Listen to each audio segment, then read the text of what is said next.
Hi friends, welcome back to Janoji's kitchen. ನಿಮಗೇನಾದರೂ ನಮ್ಮ channel ಇಷ್ಟ ಇದೆ ಲೈಕ್ ಆ್ಯಂಡ್ ಸಬ್ಸ್ಕ್ರೈಬ್ ಮಾಡಿ. ಫೇಸ್ಬುಕ್ಕಲ್ಲಿ ನೋಡ್ತಾ ಇದ್ದರೆ ಫಾಲೋ ಮಾಡಿ. ಬನ್ನಿ ನಾವಿವತ್ತು ಒಂದು ಲೆಮನ್ ರೈಸ್ ಮಾಡೋಣ. ಈರುಳ್ಳಿ ರೇಟ್ ಜಾಸ್ತಿ ಇದ್ದಾಗ, ಅದೇ ರೆಗ್ಯುಲರ್ ಚಿತ್ರಾನ್ನ ತಿಂದು ಬೋರ್ ಆದಾಗ ಲೆಮನ್ ರೈಸ್ ಟ್ರೈ ಮಾಡಿ ಫ್ರೆಂಡ್ಸ್. 10 ನಿಮಿಷದಲ್ಲಿ, ಬರೀ 10 ನಿಮಿಷದಲ್ಲಿ ರೆಡಿ ಆಗುತ್ತೆ. ಬನ್ನಿ ಹೇಗೆ ಮಾಡೋದು ಅಂತ ನೋಡೋಣ. ಮೊದಲಿಗೆ ಬಾಣಲಿಗೆ 2 ಸ್ಪೂನ್ ಎಣ್ಣೆ ಹಾಕ್ಕೊಳ್ಳಿ. ಹಾಗೆ ಅರ್ಧ ಸ್ಪೂನ್ ಸಾಸಿವೆ ಹಾಕ್ಕೊಳ್ಳಿ. ಎಣ್ಣೆ ಕಾಯ್ದ ಮೇಲೆ, ಸಾಸಿವೆ ಸಿಡಿದ್ಮೇಲೆ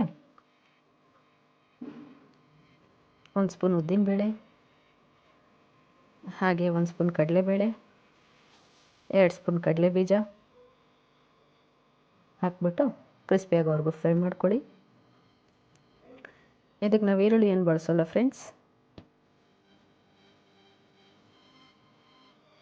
ಹಾಗೆಯೇ ಹಸಿಮೆಣ್ಸಿನ್ಕಾಯಿ ಮತ್ತು ಒಣಮೆಣ್ಸಿನ್ಕಾಯಿ 2 ಹಾಕ್ಕೊಳ್ಳಿ. ಟೇಸ್ಟ್ ಸೂಪರಾಗಿರುತ್ತೆ.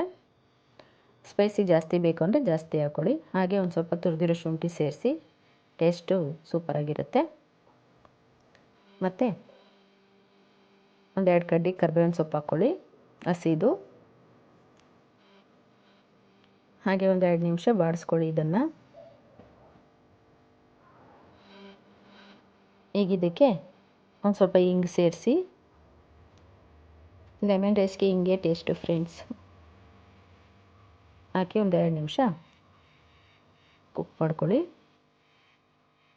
ಈಗ ಒಂದು ಸ್ವಲ್ಪ ಅರಿಶಿನ ಸೇರಿಸಿ ನೀಟಾಗಿ ಮಿಕ್ಸ್ ಮಾಡ್ಕೊಳ್ಳಿ.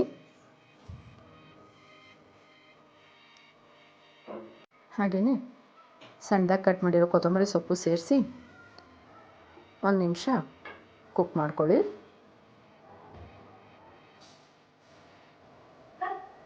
ಈಗ ರುಚಿಗೆ ತಕ್ಕಷ್ಟು ಉಪ್ಪು ಸೇರಿಸಿ ನೀಟಾಗಿ ಮಿಕ್ಸ್ ಮಾಡಿ. ಅನ್ನ ಒಂದು ರೆಡಿ ಇದ್ದರೆ ಕ್ವಿಕ್ಕಾಗುತ್ತೆ ಫ್ರೆಂಡ್ಸ್, ಬೆಳಗ್ಗೆ ಹೊತ್ತು ಇದು. ಈಗ ಉದುದ್ರಾಗಿ ಬೇಯಿಸಿರೋ ಅನ್ನ ಸೇರಿಸ್ಕೊಳ್ಳಿ.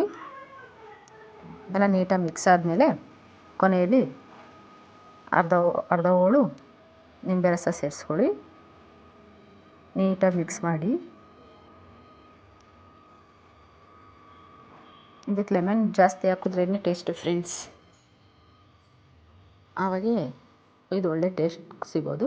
ನೋಡಿ friends, very easy and tasty lemon rice ರೆಡಿಯಾಗಿದೆ. ಕ್ವಿಕ್ಕಾಗಿ ಮಾಡ್ಕೋಬೋದು ಫ್ರೆಂಡ್ಸ್. ಬೆಳಗ್ಗೆ ಹೊತ್ತು ಟೈಮ್ ಇಲ್ಲದಾಗ, ಇಲ್ಲ ಅರ್ಜೆಂಟ್ ಇದ್ದಾಗ, ಯಾರನ್ನ ಗೆಸ್ಟ್ಸ್ ಬಂದಾಗ ಬೇಗ ಮಾಡ್ಕೋಬೋದು. ಟೇಸ್ಟ್ ಮಾಡೋಣ.